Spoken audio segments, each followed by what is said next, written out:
slurp, burp, break, dance, swerve, burp, shake, dance, slurp, burp, break, dance, burp, swerve, shake, dance, slurp, burp, break, dance, swerve, earthquake.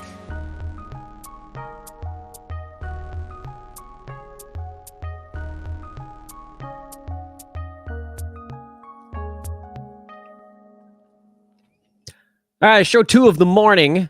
Going back to back today. Thought maybe I could punch them out one after the other. This is the weekly preview show for week 19. The recap show went 50 minutes, so I thought, all right, you know what? Instead of stretching that to an hour 5, let's just open up a new one. This will give people an opportunity to just hit the things they want. If you guys wanted the weekly preview, you got that here. If you wanted the recap, you got that in the last one. You can kind of skip around a little bit easier. Hopefully you guys appreciate this. It is a little bit of extra work on my end, but I find that's okay. And honestly, I gave my voice a 10-minute break in between shows. A very long commercial. That's basically what that was. Welcome to this bonus half quarter, whatever you want to call it, edition of Fantasy NBA Today. I am still Dan Vespris. Should you happen to be finding us for the first time through this program, it's at Dan Vespris, DanBesbris. And this, of course, is a Sports Ethos presentation. You can see that logo plastered all over the video screen if you're following us using both the audio and visual mediums. And if you're just watching or listening on the audio side, Sports Ethos, Ethos. That's the spelling on that bad boy. Baseball draft guide coming out as soon as later today. We'll have the first features in there. Again, you can get the MLB Fantasy Pass for $6 a month. Joe Orico's top 250 will be the rank board in that draft guide. Should be amazing. We have dynasty stuff forever in it. So if you're into the baseball dynasty side, that's going to be a big, big part of the draft guide. It'll have projections, starting pitcher breakdowns, relief pitcher breakdowns, all sorts of incredible stuff, strategic elements, drafts. It's going to be awesome. It's going to be awesome. And if you have the All Sport Fantasy Pass, you get access to it already. As soon as those items drop, you can go and check them out. But here's the week ahead. It's week 19. I'm going to treat this as the last non-playoff week. We could potentially make every week a playoff discussion, but at some point you just kind of like have to pick a moment.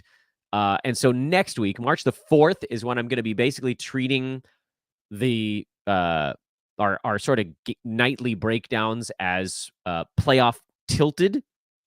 And what I mean by that is, and I know this is taking up a minute or two at the beginning of the show, and you guys just want me to get into this stuff, but this is actually really important. When we get into those playoff shows, I will likely be splitting up my show into 2 halves daily. Sometimes the recap show, if there's like 3 or 4 games a day, the recap show might only be 20 minutes long, and then the preview show might be the longer one.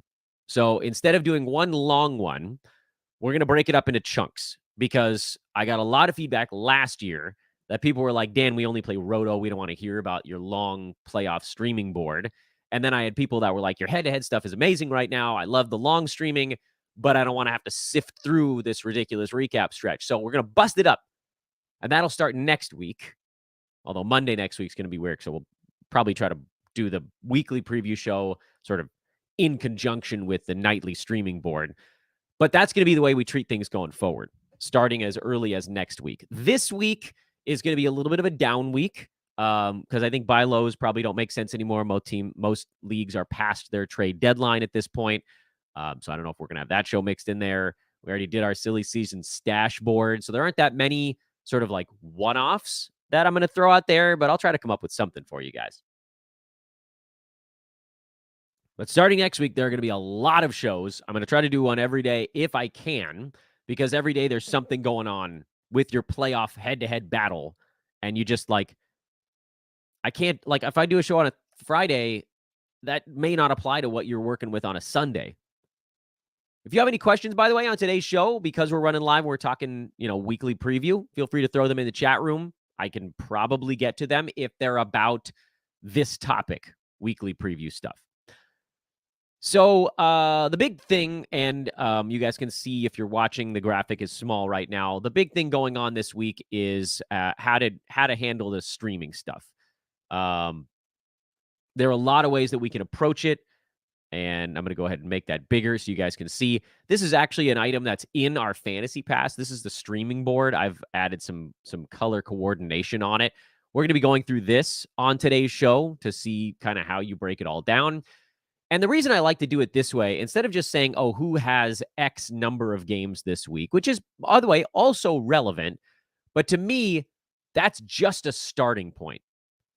So if somebody's offering you up, a weekly games total board, that's a great place to begin, but it doesn't tell the whole story.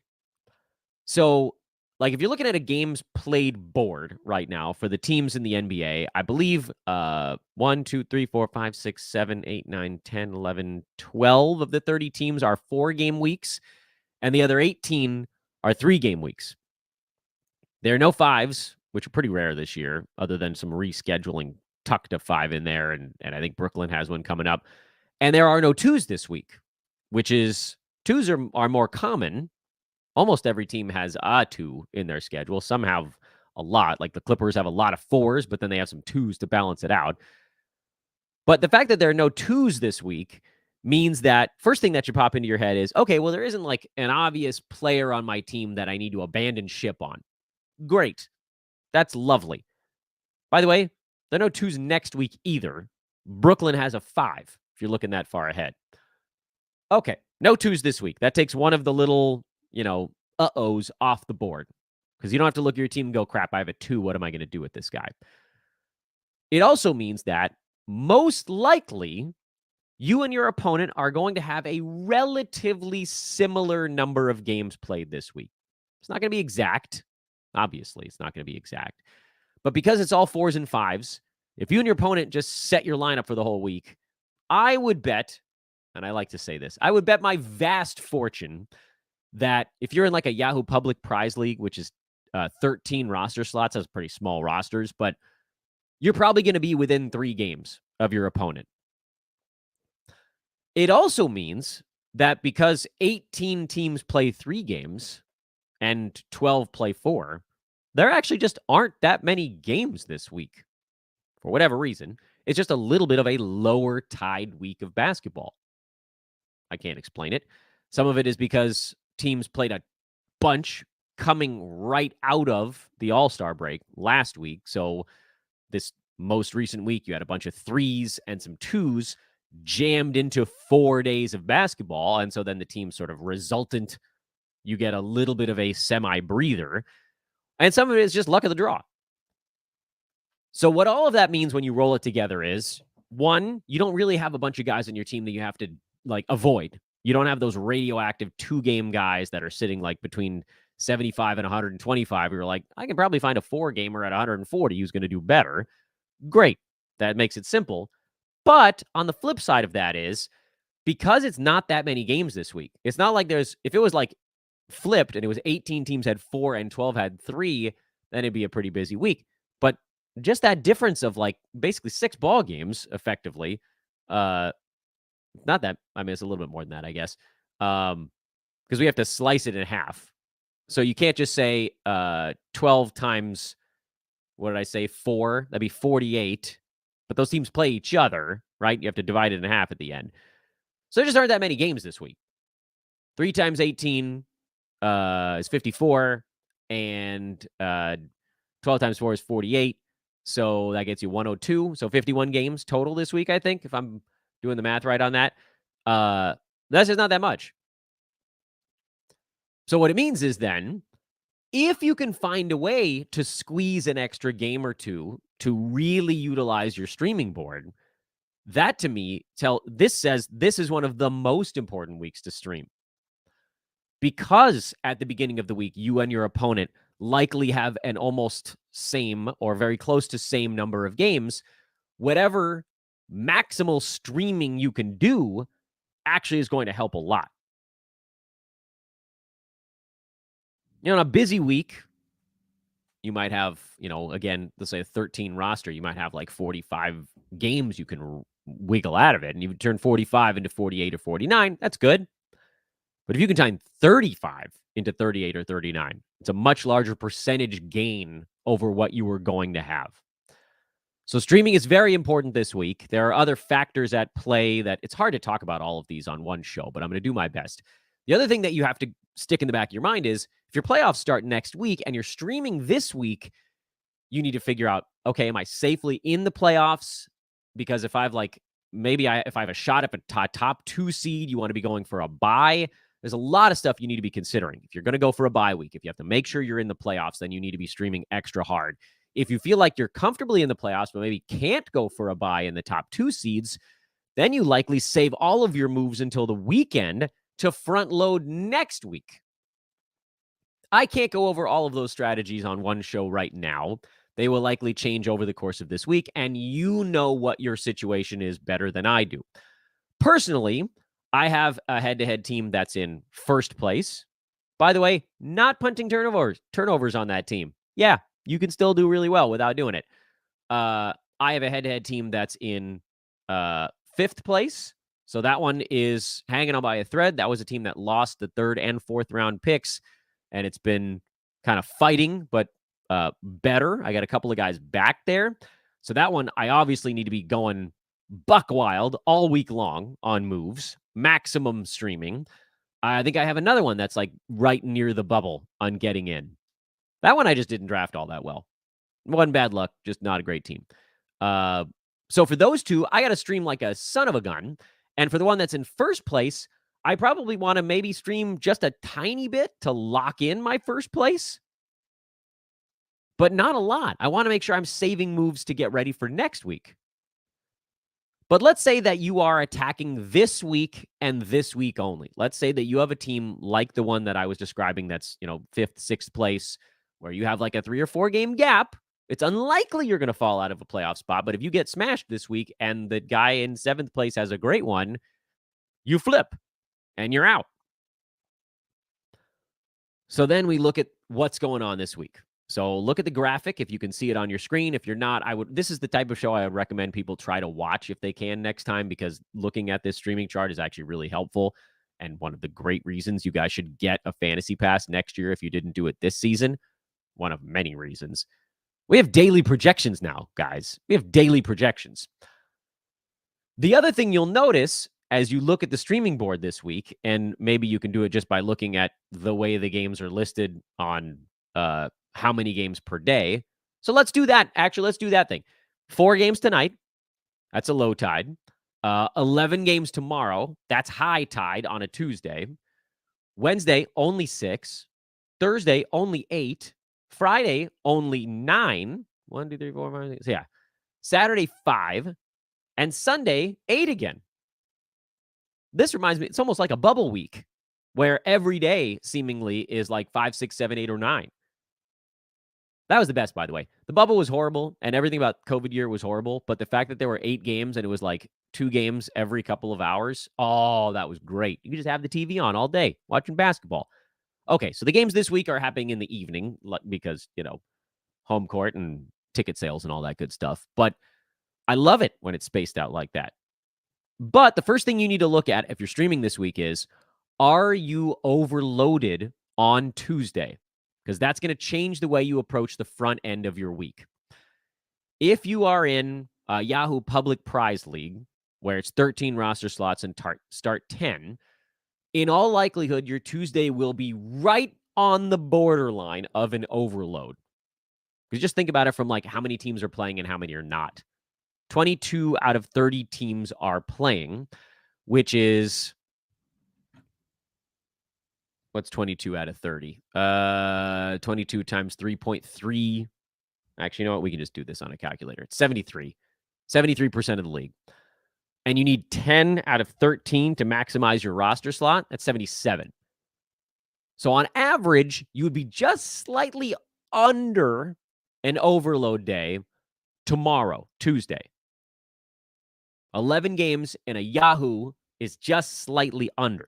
Now, if you're in your own league and, like, let's say you have 14 roster slots and you need to start 10, now you're actually likely to be slightly over an overload, because 10 out of 14 is only 71% of your roster. And again, what did I say? 73% of the league is playing tomorrow.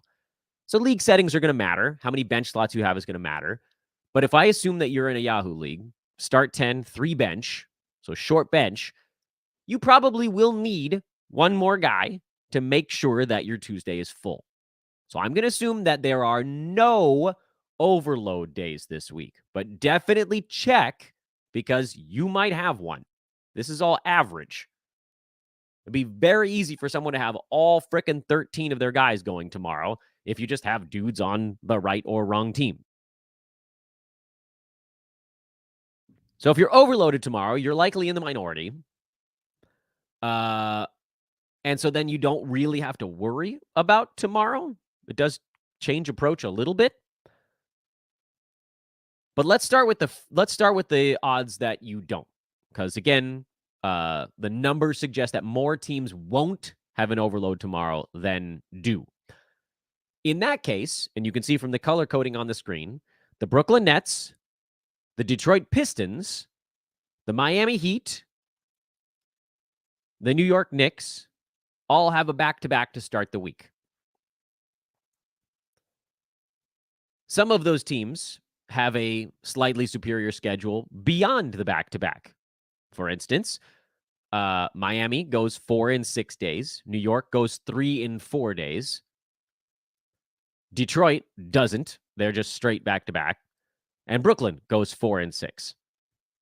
So if you wanted to go long stream, you have options on Brooklyn, Miami, and sort of New York. That's like a medium stream. That's a 4-dayer. So then you go to your board, and this is easy. I'm not going to tell you the names here on the show because I don't know who's available in your league. But New York probably doesn't have many streamers just based on like who's rostered heavily. Their starters are the guys that are playable right now. Miami might, given there's some suspensions. So someone like a Caleb Martin today probably has a big role. Tomorrow back to kind of a smallish role. But getting that on the back-to-back would be interesting. And you could even hold him for 6 days this week because he's been, like top 150 range, 150, 160 when the team's been healthy.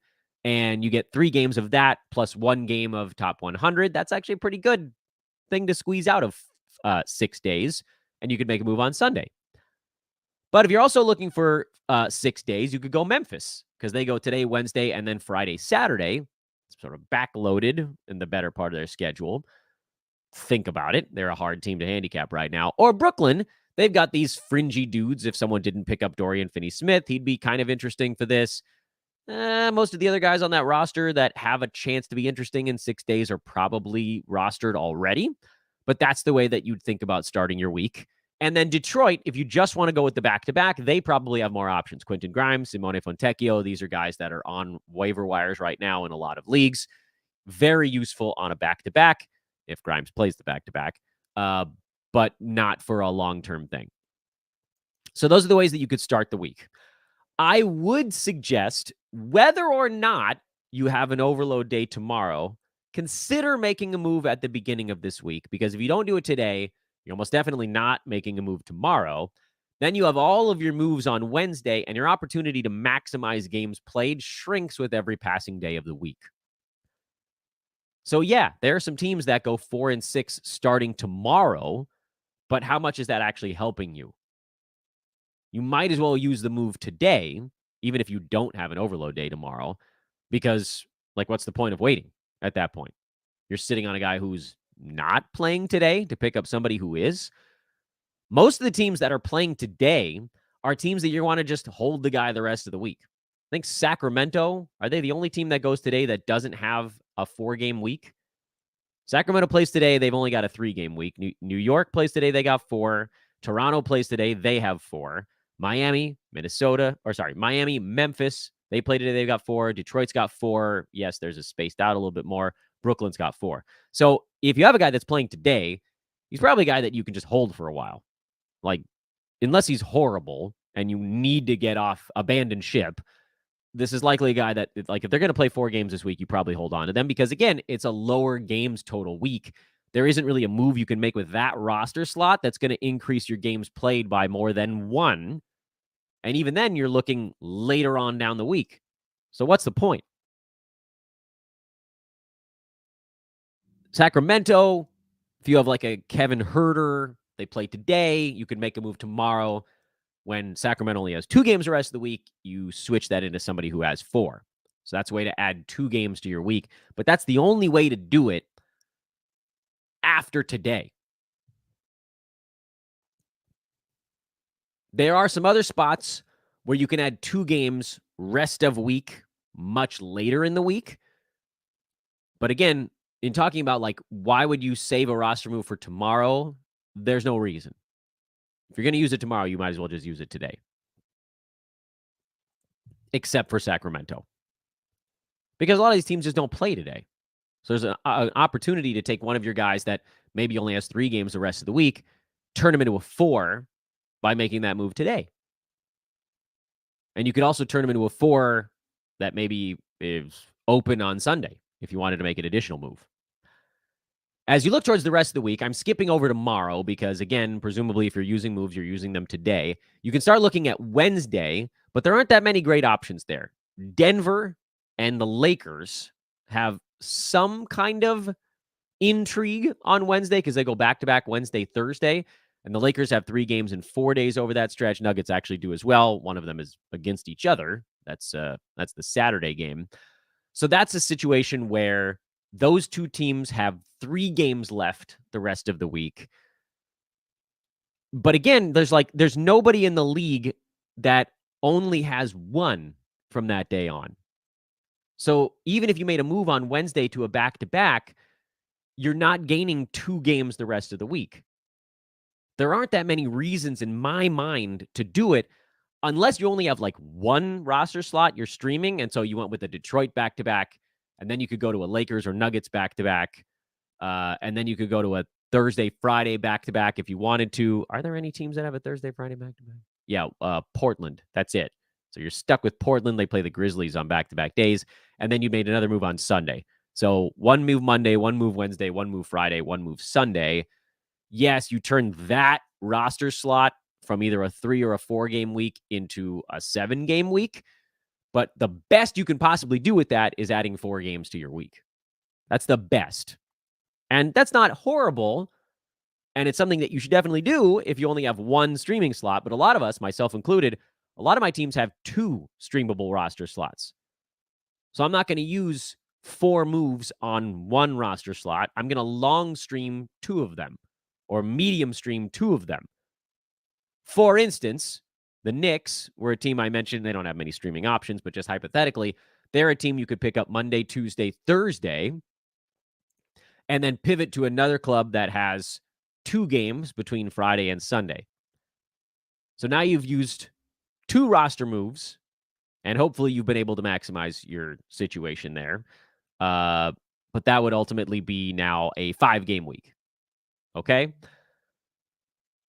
But again, the point I really want to sort of cycle back to here is using your moves kind of earlier this week makes sense because as the week drones on, the best you're going to do is add 1 game the rest of week with a move. With the exception of, like we talked about, Sacramento after today, and Chicago doesn't play over the weekend. Milwaukee, New Orleans don't play over the weekend. And, Sacramento, who we already talked about, and the Wizards don't play over the weekend. So your 2 choices this week, and this is probably the way I would stack it up. Moves today and probably moves Saturday. Phoenix has a back-to-back over the weekend. That's your only option there. So you can't sit and wait and hope that you get a Suns streamer because if that team's fully healthy, they just won't even have a streamer. You could take Royce O'Neal, who's probably on rosters after the big ball game he had yesterday, might get dropped because the Suns don't play the first 3 days this week, or an Eric Gordon if he's back. But if that team is fully healthy, those guys are getting probably mid-20s minutes off the bench, and I don't know how much they're doing with them. And I don't know if they're even going to be available in your league. You might want to try to get 2 Suns for their weekend back-to-back, but there might not be 2 Suns. You go in Bol and Royce O'Neal? If you could get them, maybe. What are the odds that 2 of the 3 Suns fringe guys are available Saturday, Sunday? You're going to be fighting with everybody else in your league for those, if that's the way you're playing this week. So those are your options. which is why, again, I recommend using some moves early. Save 1 or 2 in case of injury for later in the week, and then you can maybe, use them late. You add 1 game to the ledger. That might just have to be the way that you accept it going. So make sure you're adding 4 minimum games played to your ledger with the streaming you're doing this week. And if you're looking towards next week, let's say your playoffs start, Brooklyn has a 5-game week. So if you can get your hand on some Nets this week, they go 4 in 6 days, you'd be best served just holding on to them because they've got the best schedule that anybody has in any week all season long next week. And they play Memphis in there. They play Philly without Embiid. They play Charlotte and Detroit in there. Cleveland at the end of the week, that's the really legitimately good defensive team. Charlotte's been playing better defensively, but some really good matchups for the Nets next week in a 5-gamer. They are the only team that starts next week with a Monday, Tuesday back-to-back. So Brooklyn is the team you really want to be leaning in on. I would advise making moves to Brooklyn now because they've got a good week this week as well. I mean, you could pick up 2 fringe Nets today and just hold on to them for 2 whole weeks and use your other 2 roster moves towards the end of this week if you need to, or, stream a different roster slot. I don't care. Get nuts. But go Brooklyn. That's your team with the best schedule. And at the end of this week, maybe on Friday's show, or maybe we'll do 2 shows on Friday or something like that, we'll start profiling how you get ready for your playoffs starting next week. And I think that's basically what I wanted to talk about on today's show in terms of getting ready for week 19. 2 shows back to back. Let's see what we got over in the chat room here. And I'll leave this window up here. I'm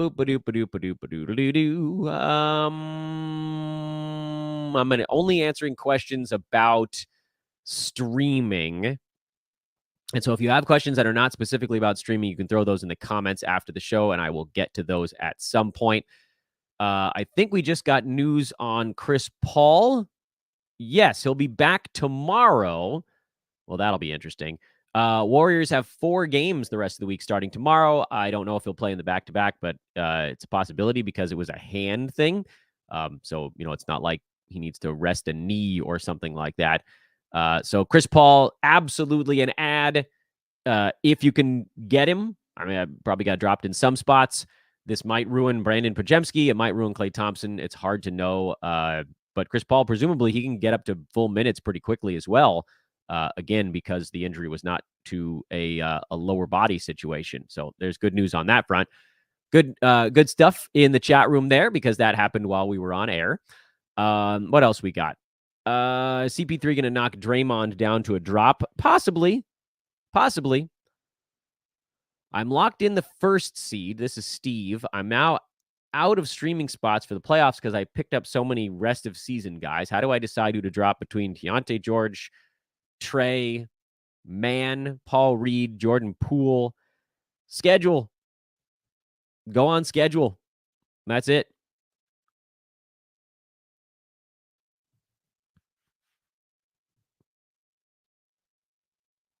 Is Al Horford worth holding through the fantasy playoffs? Probably not, because he's going to sit back-to-backs. So depending on when your playoffs start, you can look to see when Boston has them. They don't this week or next week, but they do the week after that, the week after that. So the maximum you're going to get out of Horford is a 3-game week, and then you're kind of just hoping other guys sit him out. So I would say probably not. What do we got here? Friday. Oh, yeah, there's a Warriors back-to-back in there as well. Sorry, it was pointed out that Milwaukee is not the only one there. So you do have a Thursday, Friday back-to-back. I still think front end and back end of this week is the way to go. Or just go Brooklyn and never look back. Would you drop Max Strus for a Nets fringe player? If you're going into your playoffs next week, I probably would. Cleveland does have a 4-gamer next week and a 4-gamer this week. So this week, no. I think he'd be better than a fringe guy. Next week, maybe.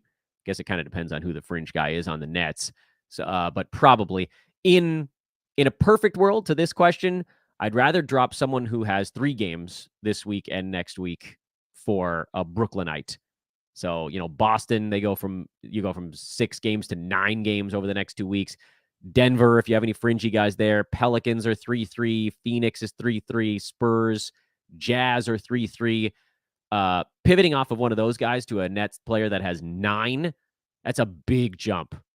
A 3-game bounce over 2 weeks in one roster move, that's terrific.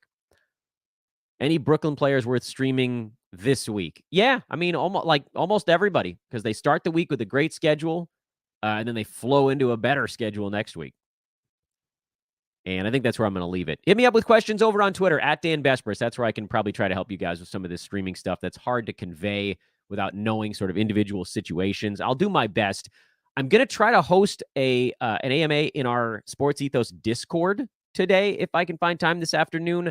That Discord link, it's free. It's in the show description. So check that out right now. Follow me over on social at Dan Besbris. But again, the comments, Discord, if I'm doing an AMA, that's the best way to get a hold of me off the show. And I will talk to you guys in a little bit on all of that stuff. Thanks for joining us for 2 shows today. I'm going to stop talking for a bit. Cheers.